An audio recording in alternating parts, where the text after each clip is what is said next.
여러분, 우리가 자주 쓰는 말 중에 이런 표현이 있어요. 다 써요. 심지어 어린 아이들도 써요. 뭔지 알아요? 아, 시간 없어. 아, 시간 없어. 우리 초등학교 1학년인 다리도 쓰죠? 아, 저 바빠요.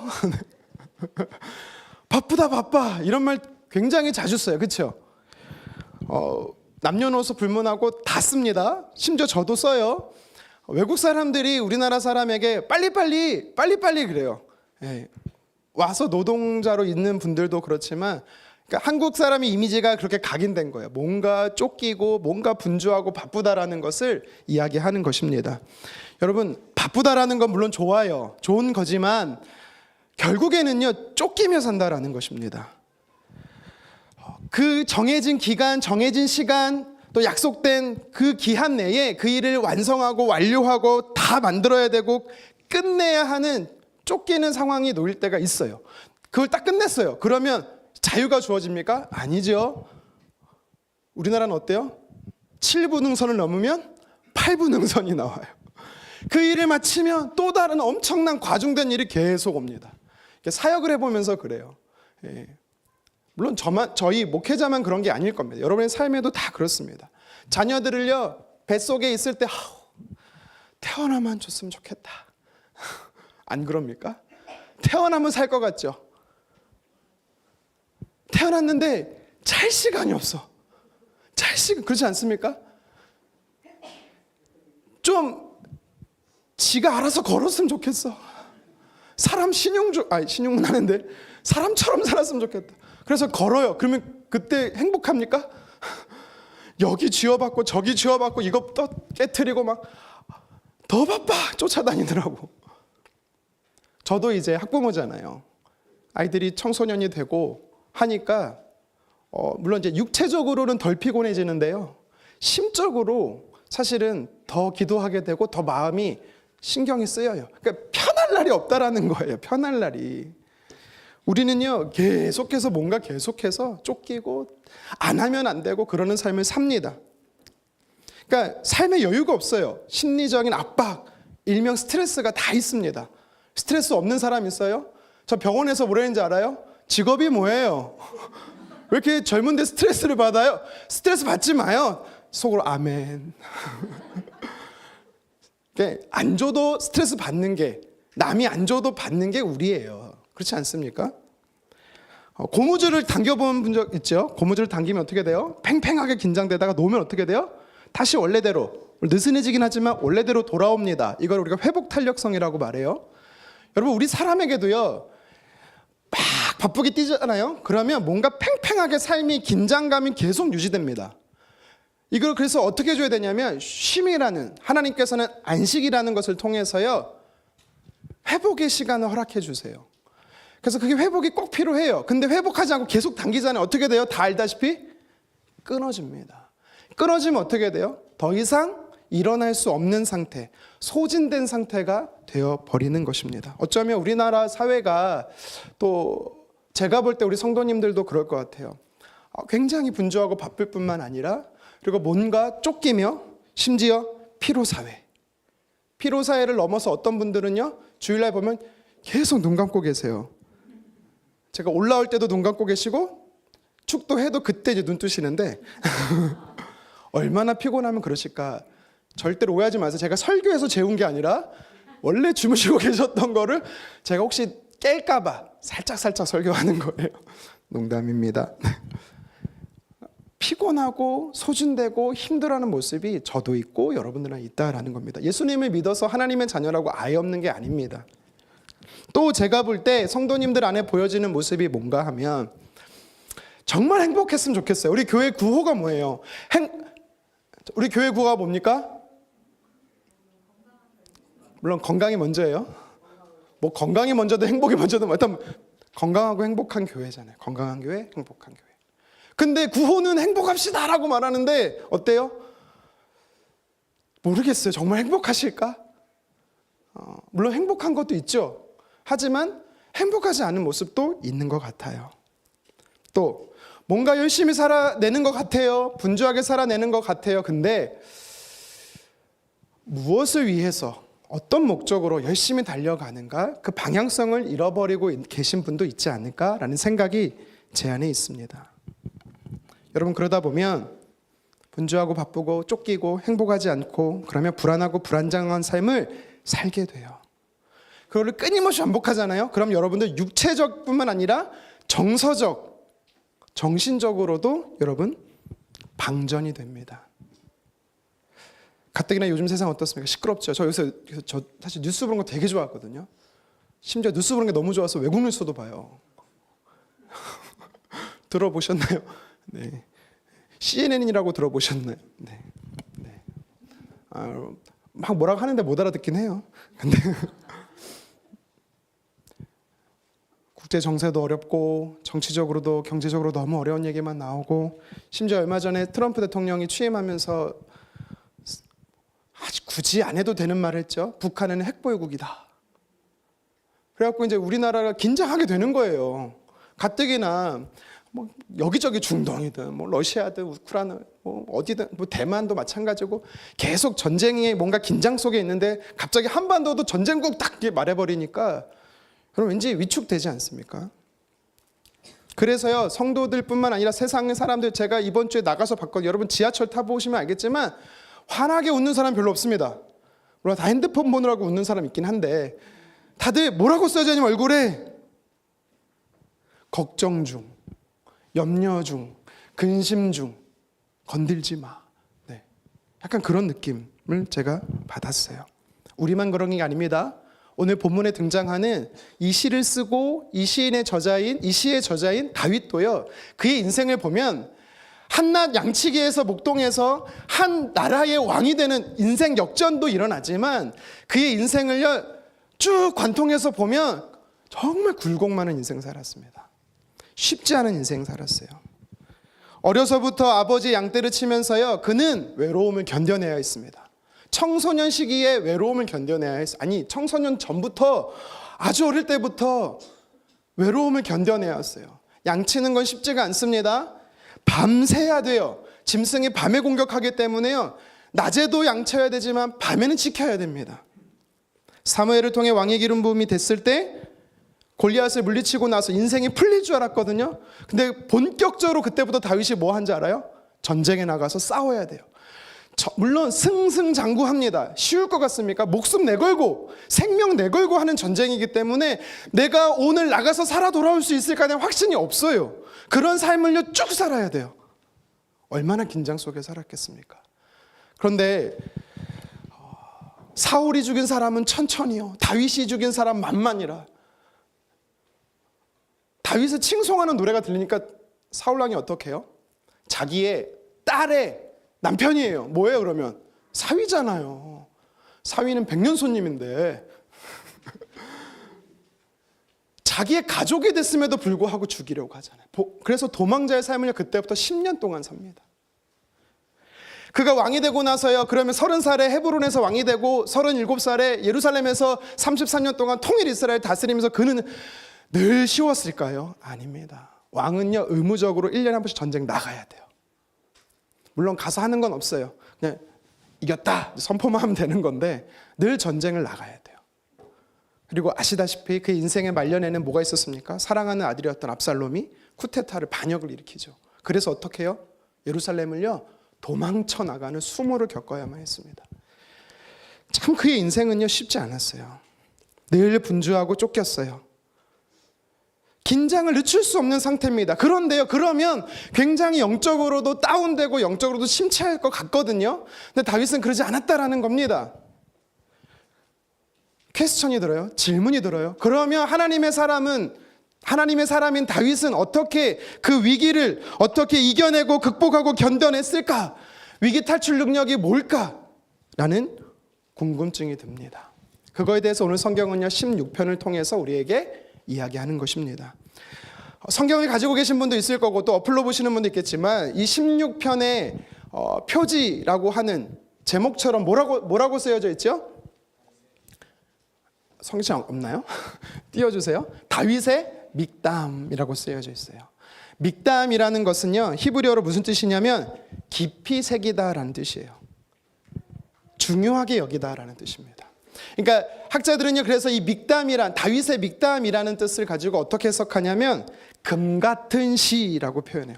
다윗이 정말 많은 시를 썼거든요. 많이 썼어요. 근데 뭐 여러 표현이 있는데 그냥 다윗의 시라고만 하는 것도 있고 여러 표현이 있는데, 다윗의 믹담이라는 거는 다윗이 특별히 사랑했던 시라는 거예요. 물론 모든 성경은 하나님의 감동으로 된 거기 때문에 다 중요합니다. 하지만 그의 인생 속에서 다윗은 이 16편을요 중요하게 여겼다라는 거예요. 이 믹담이라는 표현이, 다윗의 믹담이라는 표현 총 6번 등장해요. 제가 성경을 찾아보니까 오늘 본문 16편에만 나오는 게 아니라 56, 57, 58, 59, 60 연속해서 10편에 나옵니다. 근데 이 5편의 다윗의 믹담과 오늘 본문의 믹담은 좀 달라요. 차이가 있습니다. 어떤 차이가 있냐면, 다윗의 믹담이라는 타이틀 옆에 부연 설명이 되어 있어요. 예를 들어서 보면, 나중에 한번 찾아보세요. 10편 56편에 보면 표제가 다윗의 믹담하고 끝나는 게 아니라 가드에서 블레셋인에게 잡힐 때라는 부제가 있어요. 57편은 또 다윗의 믹담이라고 하면서 또 어떤 부제가 있냐면 다윗이 사울 피해 굴에 있을 때라는 표현이 성경에 나옵니다. 그러니까 56, 57, 58, 59, 6, 7, 8, 9, 10 5개는요 그 상황에서 다윗이 주목했던 시라는 거예요. 이해되십니까? 근데 오늘은요 16편은요 뭐라고 말하고 있어요? 그냥 다윗의 믹담이래요. 왜 그랬을까요? 왜 그랬을까요? 상황이 뭔지 몰라서요? 물론 그럴 수도 있겠지만 그것보다 우리가 유추할 수 있는 게 뭐냐면, 모든 다윗이 상황에 주목했을 때의 기본이 되는 시가 16편이었다라는 거예요.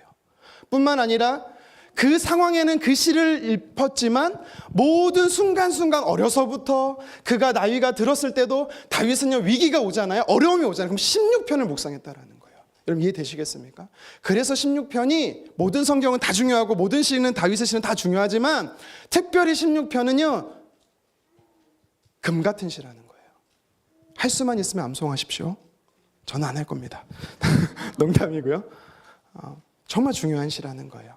그래서 단순히 알고 넘어가는 것도 물론 중요하고, 우리가 잘 아는 말씀 있잖아요. 하나님 말 안 할게요. 틀릴 것 같아요. 내가 하나님을 항상 모시고 오른쪽에 계셔서 흔들리지 아니한다 라는 표현을 쓰고 있거든요. 8절에. 이 10편 16편 8절이 되게 많이들 암송하는 부분일 거예요. 자, 그렇다는 건 어쨌든 중요한 건, 다시 본문으로 들어와서 그가 광야에서 양을 칠 때도, 블레셋과의 싸울 때도, 사울 왕에 쫓길 때도, 그리고 압살롬에게도 도망자의 삶을 살 때도 그가 늘 붙잡았던 말씀이 16편이라는 겁니다. 다윗은요 계속해서 사람을 통해서나 환경을 통해서나 어렵고 힘들고 괴로울 때마다 이 말씀을 묵상했습니다. 저와 여러분들도 올 한 해 살아낼 때 하나님 은혜 안에 살지만 어렵고 힘들 때가 분명히 있어요. 그때마다 여러분, 우리가 힘이 되는 말씀, 나를 다시 살리고 일으키는 말씀, 위기 극복의 말씀, 여러분 이 16편의 말씀을 머리에, 마음에 새기시기를 주님의 이름으로 축원합니다. 그러면 구체적으로 오늘 본문에서 다윗이 가장 아끼는 시로서 어려운 순간에 능동적으로 반응했던 모습이 뭘까요? 첫 번째 모습이 성경에 나옵니다. 무엇이냐면 하나님께 피했다라는 겁니다. 여러분 어려움이 있습니까? 어려운 상황이 있습니까? 쫓기는 삶이 있습니까? 하나님께 피하십시오. 자, 1절 말씀을 다시 한번 읽어보도록 하겠습니다. 하나님이여 나를 지켜주소서, 내가 주께 피하나이다. 아멘. 다윗은요 하나님을 안전한 피난처로 삼았다라는 거예요. 하나님이 나를 지켜주시고 하나님이 나를 보호해 주시고 나를 숨겨줄 것을 다윗은 확신했어요. 사냥꾼에 쫓기는 동물이 있다라고 말해요. 근데 한순간에 깜짝같이 사라졌어요. 숨었어요. 더 이상 사냥꾼이 찾지 못해요. 찾는 것을 포기해요. 안전한 곳에 숨었기 때문입니다. 저와 여러분들이 하나님 앞에 숨으면, 하나님 안에 거하면 원수 사단은 도저히 우리를 찾을 수가 없습니다. 도저히 우리를 공격하는 것을요 더 이상 진행할 수가 없어요. 왜요? 하나님이 지켜주시기 때문입니다. 피한다라는 건 숨다라는 거예요. 적이 나를 찾지 못한다라는 거예요. 피한다라는 이 히브리 동사의 원형은요 핫사라는 단어인데요, 이 동사가 주는 주된 뜻이 두 개가 있어요. 피한다라는 뜻이 원래 뜻이고요. 두 번째 뜻이 뭐냐면 신뢰한다라는 거예요. 믿는다라는 거예요. 여러분 어릴 때 우리가 술래잡기 많이 했죠? 술래가 1부터 10까지, 1부터 50까지 외칠 때 막 숨어요. 그때 우리 숨을 때 어떤 생각합니까? 여기 숨으면 걸릴까? 여기 숨으면 안 걸릴까? 여기는 반드시 못 찾아낼 거야. 확신 가지고 숨지 않습니까? 일부러 들키려고 숨나요? 아니잖아요. 하나님한테 피할 때도 다윗은요, 하나님한테 숨으면 원수 사단이 절대 찾지 못한다. 그래서 하나님께 숨은 겁니다. 그래서 다윗의 시에 중에 가장 많이 쓰인 단어 중에 하나, 다윗뿐만 아니라 여러 시편 기자가 썼던 단어 중에 가장 많이 반복되는 명사 중에 아까 말씀드린 단어로 이 명사형인 핫사의 단어의 명사형인 마흐세라라는 단어가 있어요. 이게 무슨 뜻이냐면 피난처예요. 피난처. 하나님은 우리의 피난처 되십니다. 성경 몇 구절 한번 찾아볼까요? 시편 14편 6절 하반절 함께 읽겠습니다. 여호와는 그의 피난처가 되시도다. 아멘. 시편 61편 3절도 읽겠습니다. 주는 나의 피난처시여 원수를 피하는 견고한 망대이심이니이다. 아멘. 여기서 피난처가 바로 마흐세라라는 단어예요. 다윗뿐만 아니라 고라의 자손도 마찬가지고요. 많은 사람들이 하나님은 피난처시다. 여러분 근데 피난처란 단어가 나오면 꼭 연결되는 인물이 나와요. 누군지 아세요? 하나님이십니다. 하나님만이 유일하게 저와 여러분들의 피난처 되어 주신다라는 사실이에요. 관계 속에서의 피난처가 된다라는 사실입니다. 여러분 도망친다라는 거는요, 피한다라는 거는요, 사실 쫓기는 상황이고 좋은 상황은 아니잖아요. 위험하고 다급한 순간이잖아요. 근데 피하는 사람의 입장에서는요, 굉장히 두렵거든요. 근데 잘 생각해 보세요. 안전한 피난처가 있다면 소망이 되는 겁니다. 내가 무조건 잡힌다 그러면 도망치지도 않아요. 도망친다라는 거는요, 붙잡히지 않으려고 도망치는 겁니다. 근데 아무도 못 찾는 장소가 있다면 소망이 있는 것입니다. 하나님의 자녀된 저와 여러분들이 그래서 소망이 있어요. 하나님이 우리의 안전한 피난처 되시기 때문에 인생의 막다른 길이 되어도 더 이상 갈 곳이 없고 이제 끝이구나 되는 상황 속에서 우리는요, 하나님이 나의 피난처 되십니다. 하나님이 나의 안전한 피난처이십니다. 고백할 수 있어야 됩니다. 우리가 잘 아는 말이죠. 사람의 끝이 그래서 하나님의 시작인 것입니다. 여러분 이것은요, 하나님의 피난처 되시기 때문에 우리가 하나님께 숨으면 안전하다는 것이고 하나님이 나를 대신하여 일하기 시작한다라는 사실입니다. 위기 순간에 우리가 해야 할 게 뭐예요? 내가 어떻게든 이 문제 해결해 보려고 분주하고, 여러분 그게 아니에요. 도울 수 있는 사람 막 찾고 그런 게 아닙니다. 하나님이 찾으라 하면 찾아야겠지만 제일 먼저 우리가 해야 될 건 뭐예요? 하나님을 찾는 거예요. 하나님께 숨는 거예요. 다윗이 왜 하나님께 피했다라고 오늘 성경은 이야기하고 있습니까? 몇 가지 이유가 나오더라고요. 첫 번째 이유가 2절 하반절에 나와요. 우리 같이 한번 읽어보겠습니다. 주밖에는 나의 복이 없다 하였나이다. 아멘. 주만이 나의 복이십니다. 왜 하나님께 피했대요? 하나님이 내 삶의 복이기 때문에, 하나님이 내 삶의 복의 근원되기 때문에, 복이 되어주시기 때문에 그가 하나님께 피했다라고 이야기를 하고 있습니다. 여러분 복 있는 사람이 누구예요? 안전한 피난처가 있는 사람이 복된 인생인 줄 믿습니다. 광야는요, 춥고 덥고 배고프고 힘들어요. 짐승의 울음소리가 늘 들려서요, 두려움이 엄습해오는 곳이 바로 광야입니다. 위험한 장소라는 거예요. 저와 여러분은 저마다의 인생의 광야 속에 살아갑니다. 이때 우리가 해야 될 게 뭡니까?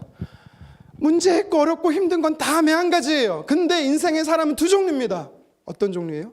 하나님을 피난처로 삼는 사람과 하나님을 피난처로 삼지 않는 사람이 있다라는 겁니다. 여러분 우리는 복된 인생이에요. 왜요? 하나님이 저와 여러분의 피난처 되시고 하나님이 그 피난처가 되시는 복을 누릴 수 있기 때문인 줄 믿습니다. 광야에서 사는 법은요, 다른 게 아닙니다. 하나님께 피하는 겁니다. 여러분 하나님께 피하는 게 그럼 뭘까요? 어렵지 않습니다. 이따도 한번 반복하겠지만 간단하게 먼저 말씀드리면 하나님 옆에 엎드리는 거예요. 기도하는 겁니다. 하나님의 말씀 붙잡는 겁니다. 가장 기본이 말씀과 기도가 하나님 앞에 피하는 거예요. 그러면 언제 그랬느듯이 피난처 대신 하나님 앞에 숨어 있으면 인생의 비바람의 창수가 멈추고요. 다 지나갑니다. 사울 왕이 다윗을 죽이려고 얼마나 많은 군사를 풀었습니까? 제가 성경을 찾아보니까 한 6번 정도, 어쩌면 그 이상일 수 있어요. 성경에 기록 안 돼서 그렇지. 10년 동안 큰 사건만 6번 죽이려고 사람들을 보내요. 그때마다 다윗이 뭐 했어요? 숨었어요. 어디로요? 물론 아둘람 굴로 섰고 뭐 어디로 숨고 그랬지만, 광야에 숨었지만, 블레셋 땅에 가서 숨고 했지만, 중요한 건 하나님께 숨었다라는 사실입니다. 하나님이 우리 인생에 강력하고 완벽한 피난처이십니다. 이보다 더 좋은 피난처는 없습니다. 아멘. 지금은 돌아가셨지만 1996년도에 북한에서요, 망명한 사람이 있었어요. 황장엽 씨. 기억하세요?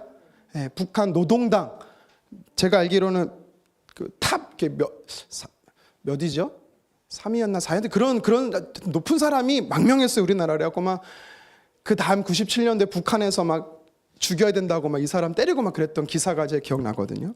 근데 이 황장엽 씨가요, 우리나라의 정보국에 이제 국정원에 뭘 얘기한지 아세요? 북한에는, 평양에는 지하 300m 깊이에 벙커가 있대요. 지하 벙커가. 여러분, 지하 300m 어마어마한 거 아닙니까? 물론 김정은 때부터 있었겠죠. 김정일부터 있었나요? 김정일, 김일성? 죄송합니다. 지금은 김정은이죠. 네. 김정은 씨가 글로 숨는 거예요. 위기가 되면. 그러면요, 못 찾겠죠. 그 넓은 곳에 어디 있는지 못 찾아요. 하지만 여러분 그거 아십니까? 찾을 수 있대요. 정보가 대단합니다. 그리고요, 이 지하 벙커가 몇 단계로 방공망이 설치되어 있대요. 이렇게 폭격해도, 그러니까 비행기로 폭격해도 터지지 않도록. 근데 여러분, 우리나라에는 그 터트릴 수 있는 기술이 있는 거 아세요? 사진 한번 보여주겠습니까? 이게 현무5라는 미사일 무기예요. 제가 지난번 그 국군의 날 때 오랜만에 시가전 했었잖아요. 시가 행진했었잖아요. 비 오는 날. 하고 저는 그 영상으로 봤거든요. 근데 엄청난 이상하게 생긴 미사일이 이렇게 지나가는데 엄청 자랑을 하는 거예요. 그 아나운서들이. 이게 뭔지 아느냐 해서 제가 막 찾아봤더니 현무5라는 미사일이래요. 이게 사정거리가 얼마인지 500km예요. 무슨 말이냐면 북한까지 다 간다는 소리예요. 그리고 우리나라 실력이 1000km 이상까지 만들 수 있는데 미국에서 제재한대요. 그러니까 우리나라는 핵 탄두만 없을 뿐 핵을 만들 수 있는 기술이 있다라는 게 증명이 됐는데, 이 무기가 얼마나 대단하냐면 100m로 들어가서 터진대요. 100m에 들어가서 터진대요. 그걸 3번 쏘면 300m인 거예요. 그 장소에. 우리나라 기술 참 대단하죠. 그래서 여러분 걱정하지 마세요. 하나님이 살아계셔서 현무 6도 나온다고 합니다. 아직 근데 상용화되진 않았다라고 제가 자료 찾아보니까 그러더라고요. 이게 현존하는 가장 무서운 무기래요. 미사일로는. 그거를 어느 나라가? 우리나라가 가지고 있다고 합니다. 뭐 몇 개나 갖고 있는지는 모르겠습니다. 여러분, 제가 뭘 말하고 싶은 거냐면, 가장 안전한 곳에 숨어 있는다 할지라도요, 이제는 더 이상 이 지구 땅에는 안전한 곳이 없다라는 겁니다. 다 찾아낸대요. 하지만 하나님 품이 가장 안전한 곳입니다. 불안정한 사회 속에서 두려워하지 않고 안정감을 가질 수 있는 것은 저와 여러분들이 하나님 품 안에 거하는 것입니다. 왜 다윗이 또 하나님께 피한지 아십니까? 두 번째 이유가 성경에 나와요. 하나님께서 회복시킬 것을 믿었기 때문이에요. 반드시 하나님이 회복시킬 것을 믿었어요. 우리 이어서 3절 말씀 같이 한번 3절 상반절 함께 읽겠습니다. 땅에 있는 성도들은 존귀한 자들이니. 아멘. 자, 땅에 있는 성도들이라고 말해요. 이 성도라는 단어는 거룩히 구별된 자들을 이야기하는 거예요. 하나님의 자녀라는 거죠. 오늘날로 표현하면 예수 그리스도를 믿어서 하나님의 자녀된 저와 여러분들이 성도들이에요. 그러니까 다윗이 무엇을 말하고 있냐면 그 성도들은 존귀한 자다라고 이야기를 해요. 여러분, 존귀하다는 뜻이 뭐예요? 어렵지 않아요. 하나님이 높이 세우셨다라는 거예요. 뭐 높은 자리에 올리셨다라는 뜻도 되지만 쓰러진 자리에서 이렇게 세우셨다라는 거예요. 이게 존귀케 했다라는 겁니다. 다윗은요, 뭘 보고 있는 거냐면 하나님은 하나님께 피한 성도를 다시 일으켜 세우신다. 이 사실을 믿고 있었어요. 그래서 그는 현재 상황이 힘들고 어렵고 쓰러진 것 같지만 다시 하나님께서 나를 일으켜 세우실 것을 믿고 하나님께 피했던 것입니다. 그러면서 3절 하반절에 이렇게 말합니다. 3절 하반절 같이 읽겠습니다. 나의 모든 즐거움이 그들에게 있도다. 아멘. 이게 참 시적으로 써 있어갖고 해석하기가 참 어려운데요. 의역하면 무슨 뜻이냐면 누군가가 다윗의 즐거움이 어디 있다라는 거는요, 다윗이 집중하고 있다라는 거예요. 다윗이 계속 집중하고 있는 건 뭐냐면 쓰러진 자예요. 근데 소망 없이 쓰러진 자가 아니라 하나님께서 다시 존귀하게 하셔서 세워준 것을 집중하고 있었다라는 거예요. 그러니까 다시 말해서 하나님, 저도 저자와 똑같게 되기 원합니다. 하나님, 지금 내 삶이 비록 넘어지고 쓰러지고 쫓기고 힘들지만 그들처럼 하나님, 나도 다시 이렇게 세워주실 것을 믿습니다. 그것에 내 마음이 있습니다. 내가 집중하고 있습니다. 그것이 나의 기쁨입니다라고 3절 하반절에 고백하고 있는 것입니다. 하나님은요, 하나님께 피한 자에게 복을 주실 뿐만 아니라 그를 존귀하게 하시는 좋으신 분임을 믿으시기를 바랍니다. 그러면서 이어지는 4절에 하나님을 피난처로 삼아야지 하나님이 아니라 다른 대상을 피난처로 삼는 자들에게 이렇게 경고합니다. 4절 함께 읽겠습니다. 다른 신에게 예물을 드리는 자는 괴로움이 더할 것이라. 나는 그들이 드리는 피의 전제를 드리지 아니하며 내 입술로 그 이름도 부르지 아니하리로다. 아멘. 어려움이 있어서 힘들어서 고돼서 고통스러워서 그 문제를 하나님께 맡겨야 되는데 하나님이 아니라 다른 신 우상에게 맡기니까 다윗이 뭐라고 말하고 있어요? 더 괴로움이 가중된다라는 겁니다. 아마 이 신이 누군가라고 말했을 때는 여러 해석이 있지만 다곤신이었을 거다라고 말합니다. 블레셋이 섬기던 다곤신. 다곤신이 이렇게 생겼어요. 한번 보여주시겠습니까? 상체는 사람, 하체는 물고기. 여러분, 인어 공주라고 생각하죠? 원래 인어 왕자예요. 농담 아니고 진짜입니다. 안데르센이 여기서 다곤신에서 인어 공주를 가져온 거예요. 그래서 원래는 인어 왕자여야 돼요. 중요한 게 아니죠. 이 다곤신은요, 피해 제사를 받았어요. 인신 제사도 받았다라고 이야기를 해요. 그러니까 무슨 말이냐면 그리스도인들 중에 하나님께 피해야 되는데 세상적인 방법, 하나님이 아닌 방법, 다른 사람을 통해서 신뢰하고 의지하고 주인 삼았다라고 이야기하고 있는 것입니다. 그러면 괴로움이 없어질 것 같냐? 아니라는 거죠. 더 괴로워진다라는 겁니다. 여러분, 혹시 내 인생이 평안한 것이 아니라 더 불행해지고 더 괴로워지고 혹시 내가 하나님이 아닌 그렇다면 내가 하나님 아닌 다른 것을 의지하고 있지는 않는가를 한번 점검해 보십시오. 팀 켈러 목사님이라고 계세요. 유명한 신학자고 목회자인데 돌아가셨어요. 이분이 쓰신 책 중에 내가 만든 신이라는 책이 있어요. 물론 솔직히 저도 이 책은 다 읽진 않았지만 이 책에 어떤 표현이 나오냐면 우리는 살아가면서 자기만의 많은 신을 만든다라고 이야기를 합니다. 자기만의 신을 만든대요. 그게 무슨 말이냐면요, 왜 인생이 괴로울까? 왜 인생이 힘들까? 그 이유는 누가 나를 힘들게 하고 누가 나를 괴롭게 해서가 아니라 내가 만든 신에게 그 신을 우상으로 섬기고 그 우상을 따르고 있기 때문에 오늘 성경의 4절 말씀처럼 괴로워지기 때문이다라고 이야기하고 있는 겁니다. 여러분, 맞는 것 같아요. 여러분, 돈이 우상이 되면 어떻습니까? 돈 때문에 괴로운 거예요. 자녀가 우상이 되면 어떻습니까? 자녀 때문에 속상한 거예요. 저는 그래서 자녀 때문에 속상하지 않아요. 소망이 없다라는 게 아니라 하나님께 다 올려드렸어요. 그랬다라고 믿어라. 하나님이 책임져 주신다. 그러니까 제가 이 아이들의 인생을 계획하려고 하지 않아요. 하나님께 기도하는 거죠. 하나님, 가장 좋은 길로 인도해 달라고. 우리 교회 청년들, 청소년들 다 똑같이 기도합니다.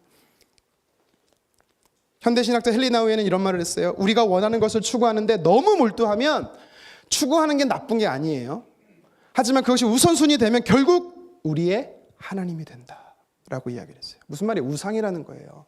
그것을 너무 몰두하면 여러분, 그것이 여러분의 삶에 괴로움을 준다라는 사실입니다. 다윗이 왜 하나님께 피하라, 하나님은 복이시다, 하나님은 반드시 쓰러진 자를 다시 이렇게 세우신다라고 말하면서 4절에 우상을 숭배하지 말라라고 얘기한지 알아요? 그들이 처음부터 하나님을 안 섬겼을까요? 섬겼어요. 왜 안 섬겼겠어요? 섬겼겠죠. 근데 왜 우상으로 갈아탔겠어요? 왜 갈아탔겠어요? 하나님 안에 머물고 하나님의 피난처로 삼아서 있음에도 불구하고 변하지 않으니까, 조급해지니까 어떻게 해요? 아이씨, 하나님 없는 것 같아. 그래서 자기만의 방법을 따랐던 사람들이 많았다라는 겁니다. 여러분 4절을 보면서 그래서 우리가 무엇을 유추할 수 있냐면 다윗은요 하나님 일하실 때까지 기다렸다라는 겁니다. 하나님이 움직이라고 할 때까지 움직이지 않고 숨어 있었다라는 겁니다. 여러분 우리는 그래야 돼요. 하나님은 저와 여러분들의 안전한 피난처이십니다. 그 안전한 피난처 대신 하나님께 숨으면 피하면 반드시 하나님은요 우리에게 복의 근원 되시고 다시 일으켜 세워 주실 줄 믿습니다. 두 번째로 오늘 말씀에 보면 이어서 이 시편 16편에 보면 다윗이 쫓기고 힘들 때마다 어려울 때마다 위기를 극복할 수 있었던 근거가 나와요. 믿음의 행동 강령이 나옵니다. 무엇이냐면 두 번째, 하나님이 공급하신다라는 확신이 있었어요. 하나님은 공급하신다는 믿음이 있었다라는 거예요. 우리 5절 말씀을 함께 읽도록 하겠습니다. 여호와는 나의 산업과 나의 잔의 소득이시니 나의 분깃을 지키시나이다. 아멘. 우리 중에 혹시 그 6.25 동남 피난 가신 분 혹시 계십니까? 네, 없으시죠? 네. 계십니까? 제가 볼 때 없는데. 여러분, 동난 사진을 2장 보여드릴게요. 특징이 뭐예요? 왼쪽에, 오른쪽에 어떤 특징이 있습니까? 다 꼬질꼬질하게 생겼나요? 다 뭔가 하나씩 짐을 이고 지고 맸어요. 왜 그랬죠? 살아야 되니까. 대부분 이 짐은요 뭐겠어요? 금이고 돈이고 그러겠습니까? 아니요. 뭐 입을 옷이거나 아니면 먹을 양식이겠죠. 최소한의 양식이겠죠. 무엇을 이야기하고 싶은 거냐면 또 그림의 특징은 사람만 한 게 아니라 짐승에게까지 실어서 이렇게 막 데리고 가요. 가지고 가요. 무엇을 이야기하고 싶은 거냐면 사람은 위급하고 긴급할수록 더 붙잡습니다. 무슨 말인지 이해돼요? 살고자 붙잡아요. 살고자 지푸라기를 잡습니다. 저는 수영을 잘 못하지만 여러분 혹시 제가 물에 빠지면 저를 건져 주실 건가요? 여러분 혹시 물에 빠져서 수영으로 건져내신 분 혹시 계세요? 다들 수영 못하시는군요. 네, 죄송합니다. 저는 못 건집니다. 여러분 그 상식이 있어요. 물에 빠진 사람을 건질 때는요 힘 다 빠질 때까지 기다리란 말이 있어요. 아니면 뒤로 돌아가서 이렇게 힘을 제압해야 된다라고 말해요. 그렇게 안 하면 어떻게 되는지 아세요? 앞으로 가잖아요. 정면으로 마주하잖아요. 그럼 그 사람도 같이 빠져 죽습니다. 왜냐하면 살려고 죽을 힘을 다해서 그 사람을 아래로 당긴대요. 자기 살려고. 그래서 결국 같이 죽는데요. 그러니까 마지막 순간까지는 사람은요 살려고 붙잡습니다. 뭔가를 붙잡아요. 다윗이요 생각해 보세요. 다윗이요 쫓기는 삶을 살았잖아요. 쫓길 때 다윗만 도망쳤습니까? 다윗의 가족만 있었습니까? 아니죠. 아둘람굴에 모였던 400명이 있어요. 나중에 이 400명이 600명이 됐다라고 말해요. 여러분 600명만 있었겠어요? 남자 600명만? 그의 가족들까지 하면 근 1000명은 있었을 거란 말이에요. 아이들까지 다 해서. 여러분 생각해보세요. 상식적으로 1000명이 이동해요. 45인승 25대가 움직여요. 쉽겠습니까? 그리고 그들을요 매일 먹여야 되고요. 매일 따뜻하게 재워줘야, 물론 따뜻하지 못하더라도 장작이 필요하고요. 쉬운 일이 아닙니다. 다윗은요 스트레스 엄청 받는 거예요. 어떻게 이 사람들을 살리지? 어떻게 이 사람들을 구하지? 먹이지? 책임감과 무게감이 가득합니다. 그래서 다윗이 뭐 한지 알아요? 여러분 성경에 보면 알바했어요. 진짜예요. 농담 아닙니다. 저만 아나요?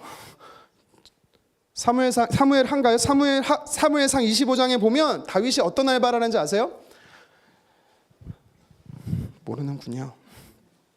바란 광야에서 양털 깎는 나발이라는 사람이 있었거든요. 양털을 깎을 때는요 이렇게 막 주야로 깎아요. 그럼 그때가 어떤 일이 가장 심하냐면 노략질이 가장 심해요. 그래서 개인 경호원들을 비싼 돈 주고 경호시켜야 되거든요. 그래서요 다윗이 싼 값에 알바를 하는 거예요. 목동을 지켜주는 거예요. 적에게. 그러고서 돈도 받고 알바비도 받고 식량도 받고 그렇게 살았어요.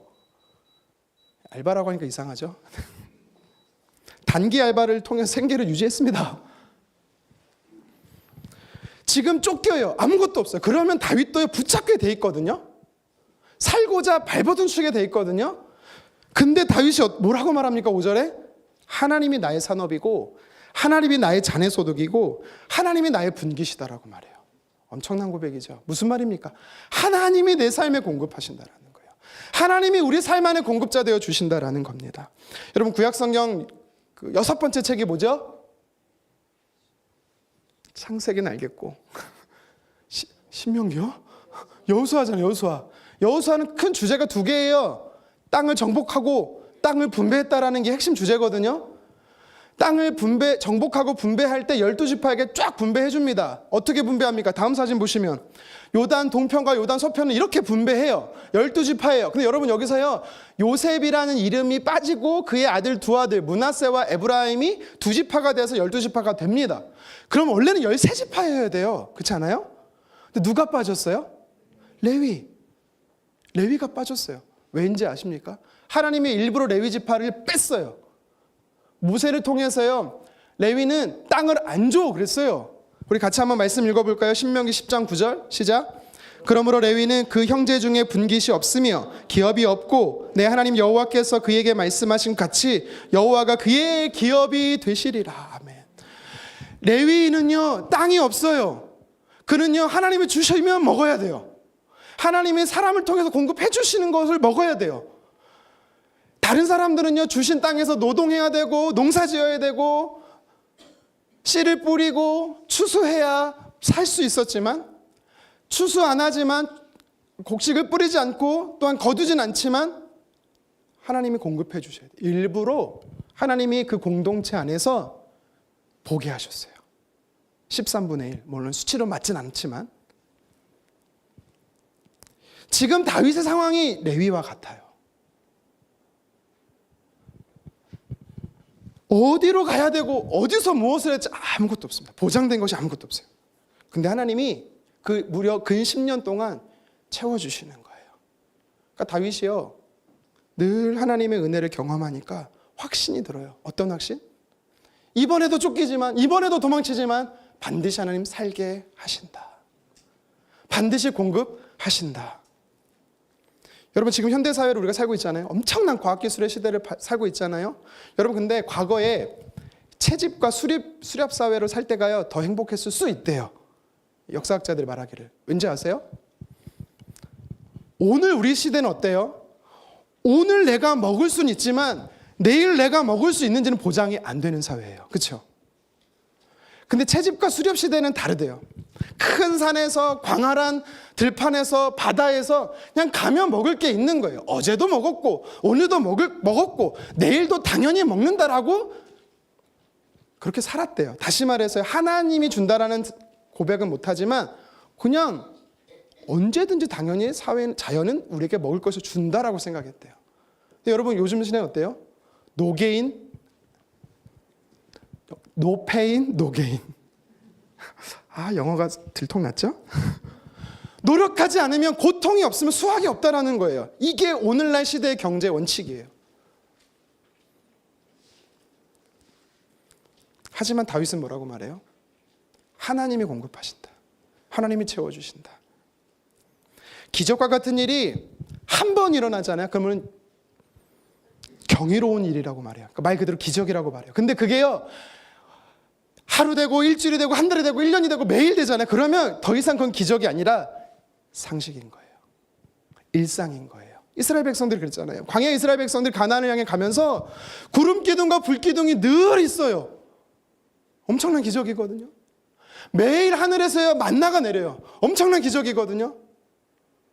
근데 매일이 되니까 일상인 거예요. 너무 당연한 거예요. 하나님 내일도 주실걸? 아니 하나님 내일 주셔. 하나님은 공급자야 라고 이야기하는 겁니다. 하나님 우리의 삶을 인도하는, 내 삶을 인도해 주시는 분이야. 늘 그렇게 고백하는 겁니다. 6절도 이어서 함께 읽어보도록 하겠습니다. 내게 줄로 재어준 구역은 아름다운 곳에 있으며 나의 기업이 실로 아름답도다. 아멘. 지금 뭐라고 고백하는 겁니까? 하나님께서 줄로 재어줬어. 내 분깃을. 아무도 빼앗아 갈 수 없고, 사울도 이거를 훔쳐갈 수 없고, 빼앗아 갈고 넘볼 수 없어. 침범할 수 없어. 하나님이 주신 분깃이 명확해. 그러면서 갖고 있지도 않으면서 뭐라고 말해요? 와, 아름답다. 도망자로 살면서 쫓기면서 불안하고 어려우면서 가진 것도 없으면서 하나님 주신 분깃이 있어. 난 그것을 반드시 누릴 수 있어라고 고백하는 이 믿음, 대단한 겁니다. 여러분, 그래서 다윗처럼 내가 과거에는 소유했지만 사라졌고 빼앗겼고 어려우신 분 있다면 하나님이 공급하신다는 사실을 여러분 다윗처럼 믿으시기를 바랍니다. 하나님이 내게 주신 것에 감사하십시오. 불만족은요, 비교해서 오는 거예요. 상대적 박탈감이 불만감인 거예요. 사람이 더 많이 축적하려 하는 것, 미래에 대한 불안함 때문입니다. 결국 하나님을 신뢰하지 못하기 때문이에요. 다윗은 하나님은 공급하시는 분이라는 걸 믿었기 때문에 불안하지 않았어요. 두렵지 않았어요. 초대교회 1세기 초대교회 성도들은요, 자기의 이름 앞에, 예전에도 한번 제가 이렇게 소개한 적이 있는데요, 자기의 이름 앞에 별명처럼 붙이는 표현이 한 가지 있었습니다. 혹시 뭔지 아세요? 티테디오스.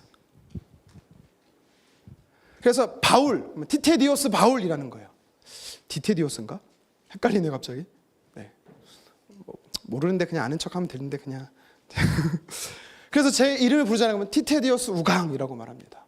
한번 여러분들은 이름을 부르면서 티테디오스 누구라고 한번 불러보시겠습니까? 시작. 티테디오스 우강, 티테디오스 지은, 티테디오스 수봉, 이렇게 고백한 거예요. 왜 그렇게 고백한지 알아요? 티테디오스라는 뜻이 뭔지 알아요? 결코 염려하지 않는 사람, 결코 염려하지 않은 우강, 결코 염려하지 않은 지은, 이러는 거예요. 왜 초대교회 성도들이 염려하지 않겠다라고 말하는지 알아요? 하나님은 공급하시는 분이시기 때문에, 하나님은 내 삶을 안전하게 지키시는 피난처 되시기 때문에, 여러분 말로만 공급하신다라고 말하지 말고 믿음으로 하나님의 공급하심을 경험하는 저와 여러분 되었으면 좋겠습니다. 근심하며 염려하며 걱정하지 마시고 하나님께 맡기고 하나님이 여러분의 삶을 채우시는 은혜를 누리기를 주님의 이름으로 다시 한번 축원합니다. 한 가지만 더 살펴볼게요. 오늘 다윗이 위기의 순간이 올 때마다 하나님 앞에 피하고 하나님이 채우시고 공급하시는 걸 누렸고, 세 번째 비결이 나와요. 무엇입니까? 그의 영적인 힘, 믿음이 있었어요. 그것은 바로 하나님과 동행했기 때문이에요. 하나님과 동행했습니다. 아까 제가 말한 중요한 말씀, 잘하는 말씀이라고 말이죠. 8절 말씀을 같이 한번 읽어보도록 하겠습니다. 내가 여호와를 항상 내 앞에 모시며 그가 나의 오른쪽에 계심으로 내가 흔들리지 아니하리로다. 아멘. 다윗이 뭐라고 말합니까? 하나님 앞에 살았대요. 이 얘기는 뭐예요? 하나님과 함께 했다라는 거예요. 하나님과 동행했다라는 겁니다. 라틴어에서 코람데오란 말 들어봤죠? 코람데오 무슨 뜻이에요? 숙제를 잘하자? 우리 제자훈련할 때 코람데오라고 쓰죠? 그게 아니죠. 하나님 앞에서 정직하자, 하나님 앞에서 살아가자, 주님과 동행하자는 뜻이잖아요. 종교개혁자들은 늘 이걸 외쳤어요. 하나님 앞에 살아갑시다, 하나님과 동행합시다. 다윗도 그랬다라는 겁니다. 하나님은 저 멀리 계신 분이 아니라 지금 내 앞에 계신 분, 나와 함께 하시는 분, 내가 동행할 분이라고 고백했다라는 거예요. 오른쪽에 계시다는 게 무슨 뜻이에요? 앞에도 계셨다가 뒤에도 계셨다가 막 왔다 갔다 하시는 분? 그게 아니라 오른쪽의 개념은 히브리인들에게는 능력이라는 단어예요. 예수님께서 부활 승천하시고 하나님 보좌 우편에 계셨다라고 말해요. 그거는요, 단순히 위치적인 오른쪽이 아니라 보좌의 능력의 자리에 앉아 계시다라는 것을 성경이 이야기하는 겁니다. 다윗이요, 하나님과 동행했대요. 근데 어떤 하나님과 동행한지 아세요? 내게 능력 주시는 하나님, 내게 능력 되어주시는 하나님. 그가 도망치면요 숨어요. 근데 숨을 수 없는 상황에 싸워야 되잖아요. 그러면 다윗은 이걸 외치는 거예요. 내게 능력이 되어주신 하나님, 나를 대신하여 싸워주십시오 라고 고백하는 겁니다. 여러분, 우리가 하나님과 동행해야 합니다. 원수가 쫓고 어렵고 힘들 때마다 하나님께서 지키시고 보호하시고 또한 싸워주시고 승리를 주신다는 그 하나님이심을 믿으시기를 바랍니다. 여러분, 하나님의 임재를 느끼는 것, 하나님과 동행하는 것 대단한 사람이 하는 게 아니에요. 예수님 믿는 사람이면 다 하는 거예요. 해야만 하는 거예요. 마태복음 28장 20절에서 뭐라고 말합니까? 내가 세상 끝날까지 누구와? 너희와. 넌 아니고, 넌 좀 아니고, 이게 아니라 너희 모든 사람, all of us. 자꾸 영어가 나오죠? 우리 중에 모든 사람, 너희 다 예수님을 나의 구주로 영접하는 모든 하나님의 사람 동행해야 된다라는 것입니다. 여러분, 요한계시록에 보면 라우디아 교회 예수님이 문 밖에 서서 두드린다라는 말 나오잖아요. 여러분, 이게 어떤 의미인지 알아요? 라우디아 교회 성도들이 예수님과 주님과 동행하지 않았다라는 거예요. 하나님이 항상 우리와 함께 하십니다. 하나님은 능력의 하나님으로 우리와 함께 하십니다. 근데 내 마음의 문이 닫혀서 내가 하나님을 찾지 않아서 주님과 동행하지 않아서 그렇지, 주님은 늘 계세요. 안 계시지 않아요. 동행하는 게 뭡니까? 말 그대로 같이 걷는 거예요. 엠마오로 가던 두 제자, 부활하신 주님이 찾아오셔서 함께 걷잖아요. 함께 대화하잖아요. 그게 동행이에요. 영적인 호흡, 영적인 대화가 뭡니까? 기도예요. 바로 넘어갈게, 설명하지 않고. 하나님의 뜻이 뭐예요? 말씀이에요. 말씀과 기도로 하나님을 찾는 게 뭐예요? 임재 가운데 들어간 게 예배예요. 여러분, 그게 하나님과 동행하는 겁니다. 8절 하반절에 다윗이 뭐라고 말합니까? 8절 하반절 한 번 더 읽겠습니다. 내가 흔들리지 아니하리로다. 아멘. 하나님과 동행했기 때문에 어떤 상황이 와도 흔들리지 않는다라는 겁니다. 이것이 하나님과 동행하는 자에게 주신 하나님의 첫 번째 은혜예요. 여러분, 흔들리지 않습니다. 왜 내가 갈대처럼 흔들립니까?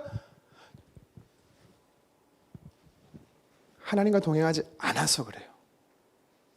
죄송합니다. 제가 너무 여러분 꼭 핵심을 찔렀나요? 여러분, 두렵습니까? 걱정됩니까? 염려가 됩니까? 내 마음이 흔들립니까? 이유는요, 그 사람이 두렵고 골리앗같이 무서워서가 아니고 하나님과 동행하지 않아서 그래요. 하나님과 동행하는 사람은 흔들리지 않습니다. 뿐만 아니라 이어서 성경에 보니까 하나님과 동행하는 자에게 주신 두 번째 은혜가 나와요. 뭔지 아세요? 기뻐하고 안전한데요. 기뻐하고 안전하다. 우리 9절 말씀 이어서 함께 읽겠습니다. 시작. 이러므로 나의 마음이 기쁘고 나의 영도 즐거워하며 내 육처도 안전히 살리니. 아멘. 성경은요, 사람에 대해서 영과 혼이라고도 말하고요, 영과 혼과 육으로도, 2분선이 3분선 뭐 다 같이 얘기하는데, 저는 이걸 갖고 싸우자는 뜻이 아니라, 사람은요 최소 영혼과 육체가 있어요. 그렇죠? 오늘 말씀도 자세히 보면 하나님과 동행하니까 어떤 일이 일어나대요? 마음이 기쁘대요. 내 영혼이 기쁘대요. 하나님과 동행하지 육체가 안전하대요. 여러분, 근데 잘 보세요. 이런 경우 있지 않아요? 몸이 아파요. 근데 마음은 평안할 때가 있어요. 그렇지 않아요? 없습니까? 아프지만 괜찮을 때가 있잖아요. 근데 반대로 몸은 건강하고 안전한데 마음이 아플 때가 있어요, 없어요? 이상하게 우리들은 그래요. 근데 오늘 성경이 뭐라고 말해요? 부분적인 게 아니고 마음의 기쁨도 주실 뿐만 아니라 육체의 안전함까지 하나님께서요 약속하고 있어요. 이게 뭘 말하는지 아세요? 하나님의 은혜는 완벽하다라는 겁니다. 하나님의 은혜는 완전하다라는 거예요. 그래서 11절에도 보면 충만한 기쁨이라고 말하고요, 영원한 즐거움이라고 이야기하는 거예요. 물론 육체의 아픔은요, 하나님과 동행하지 않아서 오는 게 다른 방법으로도 육체가 아플 때가 얼마든지 있어요. 하지만 갑자기 불안해지고 뭔가 쫓기고, 그건 하나님과 동행하지 않는다라는 거예요. 마지막으로 하나님과 동행할 때 주시는 은혜 세 번째가 나옵니다. 무엇이냐면 부활신앙. 갑자기 생뚱맞게 웬 부활? 우리 10절 한번 같이 읽어볼까요? 시작. 이는 주께서 내 영혼을 수월에 버리지 아니하시며 주의 거룩한 자를 멸망시키지 않으실 것임이니이다. 아멘. 물론 다윗은요, 예수님 오시기 전부터 너무 오래전의 사람이기 때문에 예수님의 부활은 생각까지는 못했어요. 맞아요. 하지만 뭐라고 고백하고 있습니까? 내 영혼이 지옥이라고 말하는 스올에서 건져내신다. 거룩한 자, 아까 성도라는 표현이 나왔죠, 2절에. 멸망시키지 않는다. 그러니까 다윗은 뭘 알고 있냐면 오늘 내 삶을 건지실 뿐만 아니라 영원히 건지신다라는 걸 고백하고 있는 거예요. 근데 여러분, 이 표현이요, 16편 10절이 왜 중요한지 아세요? 구속사적 관점에서, 이 구속사라는 게 뭐냐면 구원적 관점에서 구약과 신약을 관통하는 예수 그리스도를 통해서 왜 중요한지 알아요? 사도행전에 보면 베드로가 설교를 2번 하는데 제가 외웠는데 잊어버렸습니다. 사도행전 2장과 13장에 보면 베드로가 예수님의 부활 사건에 대해서 성도들에게 설교를 해요. 그러면서 인용했던 구절이 어디냐면 바로 이 말씀이에요. 시편 16편 10절. 그러니까 하나님은 구속사적 관점에서 이 다윗의 고백을 뭐로 고백하신다는 거예요? 부활신앙으로 들으셨다라는 거예요. 아브라함은요, 가나안 땅을 보면서 막연하지만 완벽한 걸 못 봤지만 내가 영원히 살아가야 할 본향이 있구나를 알았어요. 다윗도 마찬가지라는 겁니다. 다윗도 오늘 동행하시는 하나님을 통해서 오늘 나의 삶을 건지시는 하나님은 영원히 나를 건지실 것이고 영원토록 내가 주님과 함께 살게 될 거구나라는 부활신앙이 있었다라는 거예요. 구약적 부활신앙이. 근데 우리는 어때요? 예수님을 알기 때문에 명확한 부활신앙을 우리는 가질 수 있어요. 여러분, 그래서 죽음이 두렵지 않는 것입니다. 여러분, 죽음이요, 그래서 슬픈 게 아니에요. 천국에 간다라는 소망이 우리 안에 있어야 되는 겁니다. 제가 어제도 어떤 청년에게 이 영상을 좀 보여주긴 했는데요. 좀 시간이 좀 걸림에도 불구하고 제가 영상을 잠깐 보여드릴 건데, 혹시 가수 중에 악동 뮤지션 아세요? 악뮤라고 하죠. 아버님이 몽골 선교사님이었는데 이제 다 그리스도인들이에요. 신앙이 있어요. 이제 그 부부가 아니라 오빠와 여동생이 이제 한 듀엣이 한 팀인데, 동생은 수연이고 오빠는 찬혁이에요. 이찬혁. 근데 이 친구가 작사 작곡한 노래가 있는데 장래희망이라는 게 있어요. 미래의 희망 아니라 장례식장 할 때 그 장래희망이에요. 그 콘서트는요, 기독교 콘서트가 아니에요. 일반 콘서트입니다. 근데 갑자기 이 사람이 이걸 부르는데, 저도 작년에 이 영상을 처음 봤는데 너무 충격적이었어요. 그러니까 야, 이게 정말 이렇게 복음을 전해야 된다는 생각이 들었었어요. 가사가 잘 보일지는 모르겠는데 가사에 집중해서 4분 조금 넘게 볼게요. 그러니까 여러분 한번 집중해서 한번 보셨으면 좋겠습니다. 불도 좀 꺼주시고 그러면 좋겠어요. 아는 얼굴 다 모였네 여기에, 한 공간에 다 있는 게 신기해. 모르는 사람이 계속 오는데 누군지 기억이 안 나. 미안해. 종종 상상했던 내 장례식에 축하와 환호성 또 박수 발채 까이는 파티가 됐으면 했네. 왜냐면 난 천국에 있기 때문에. 오자마자 내 몸집에 서너 배 커다란 사자와 친구를 먹었네. 땅 위의 단어들로 표현 못해. 사진을 못 보내는 게 아쉽네. 모두 여기서 다시 볼 거라는 확신이 있네.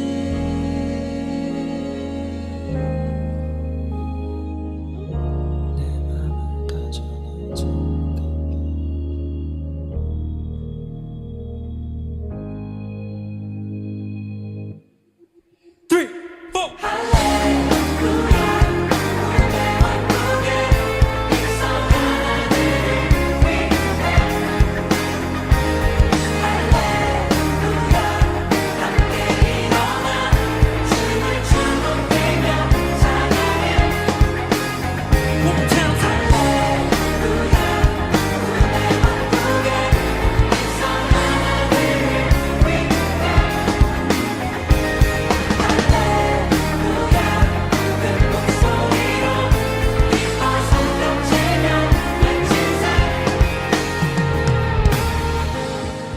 나와 그닥 뭐가 없던 여자의 슬픔이 좀 과하게 보이길래 놀랐네. 돌이켜보니 그러게 우리도 미묘한 신호가 있긴 했네.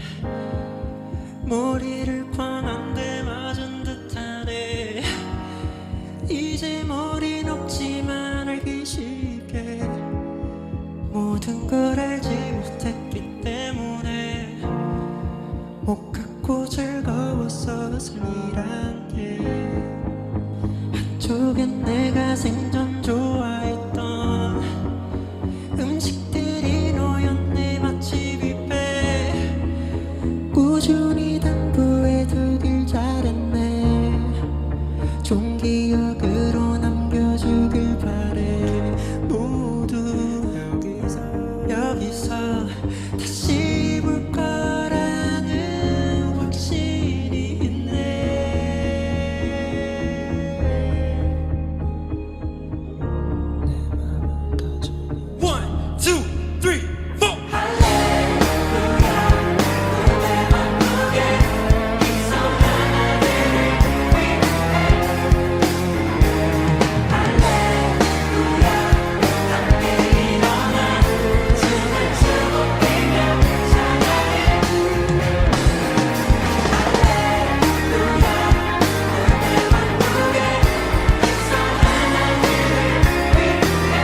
저는 충격이었습니다. 처음 본 때.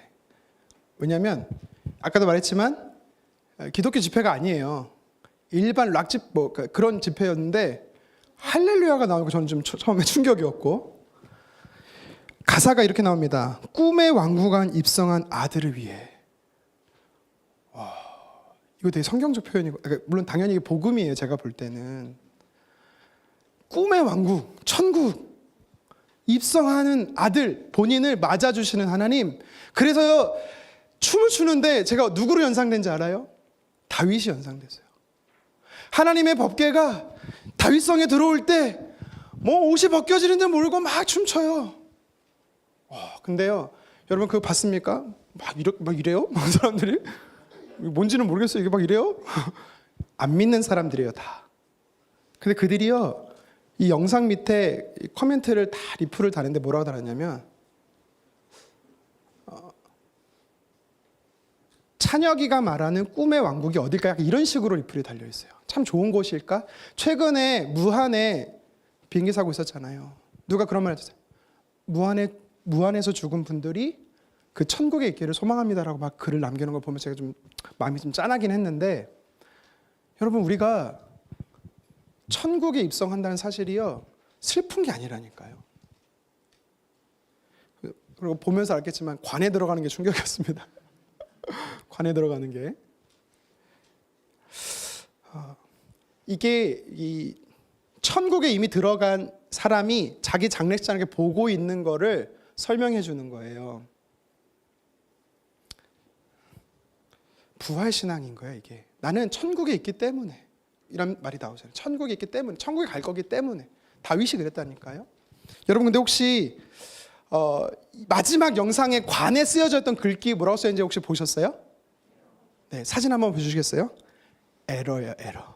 제가 이게 뭔 뜻일까 막 찾았는데 설명해 준 그건 못 봤어요. 있다고 해서 찾아봤는데 못 찾겠더라고요. 제가 그냥 곰곰이 생각해봤어요. 왜 에러라고 했을까? 이거를 작사한 찬혁은요, 이 퍼포먼스를 생각한 찬혁은요, 인간이 살아가는, 이 땅에서 살아가는 인생은 에러라는 거예요. 아무리 성공했어도, 반대로 아무리 실패했어도 하나님 앞에는 다 실수투성, 다 모순투성이라는 거예요. 아무리 열심히 살았다 해도, 존경받는 삶이 되었다 해도 하나님 앞에 다 우리는요 에러예요. 근데도요 하나님이 웰컴하신다는 거예요. 맞아주신다라는 겁니다. 얼마나 감격적이지 않습니까? 그래서 저는 이찬혁 씨를 다시 보게 됐습니다. 이렇게도 복음을 전할 수 있구나라는 생각이 들었어요. 다윗이요, 오늘 시편 16편 10절에 뭐라고 말하고 있습니까? 내가 하나님을 동행하니 오늘도 나를 건지실 뿐만 아니라 영원토록 건지실 아버지 하나님, 그곳에서 영원토록 함께 살아갈 수 있도록 은혜 주신다라는 것을 이야기하고 있는 것입니다. 사랑하는 성도 여러분, 오늘 본문의 다윗처럼 저와 여러분들도 늘 하나님과 동행하기를 원합니다. 우리를 두렵게 하고 힘들게 하는 모든 상황에서 우리가 이길 수 있는 방법은 하나님과 동행하는 것입니다. 그러면 흔들리지 않아요. 그러면 마음의 기쁨과 육체의 안전함이 있어요. 그러면 영원토록 주님과 함께 사는 동행이 있어요. 이 땅에서 주님과 동행했던, 죽음을 보지 않고 동행했던 사람이 누구죠? 에녹과 같이 하나님과 영원토록 동행하는 저와 여러분 될 줄 믿습니다. 말씀을 정리하겠습니다. 다윗은 많은 시를 썼어요. 그 중에 시편 16편의 시를 믹담으로 특별히 다윗이 소중히 여겼다라는 것을 우리는 제가 말씀을 드렸습니다. 항상 위기가 있을 때마다 다윗은요 이 시편 16편을 묵상했다라는 겁니다. 저와 여러분들도 이 16편의 말씀을 간직하고 늘 기억하고 이 말씀대로 살아가기를 주님의 이름으로 축원합니다. 그러면 다윗뿐만 아니라 저와 여러분들도 위기의 극복의 힘을 하나님 허락해 주실 줄 믿습니다. 고통의 문제가 왔을 때 우리가 어떻게 해야 합니까? 어떻게 반응해야 됩니까? 세 가지로 살펴봤어요. 제일 먼저가 뭐예요? 피난처 대신 하나님께 숨는 거예요. 피하는 겁니다. 그래야 안전합니다. 원수는 우리를 더 이상 찾지 못합니다. 두 번째는 무엇입니까? 하나님이 공급하신다는 사실을 믿으셔야 돼요. 현재의 부족함에 불평하지 마십시오. 감사하십시오. 하나님의 채우심의 은혜가 반드시 있습니다. 다윗이 뭐라고 고백합니까? 여호와는 나의 목자이시니 내가 부족함이 없으리로다. 이 원어로 보면 부족함이 전혀 없다라는 뜻이에요. 늘 풍족하다라는 겁니다. 하나님은 그렇게 풍족하게 채워주시는 좋으신 분이세요. 다윗은 위기의 순간이 와도 하나님과 동행했습니다. 아니요, 위기의 순간이 있어 더더욱 동행했어요. 하나님과 동행하는 사람이 흔들리지 않습니다. 하나님과 동행하는 사람이 몸에도 마음에도 기쁨이 있고 육신에도 안전한 것입니다. 그리고 마지막에 영상으로 보았듯이 하나님과 동행하는 사람이 영원토록 그곳에서 천국에서 주님과 함께 살아가는 부활신앙을 소유하는 줄 믿습니다. 하나님께 피하십시오. 하나님의 공급하심을 신뢰하십시오. 하나님과 동행하십시오. 주님의 이름으로 축원합니다.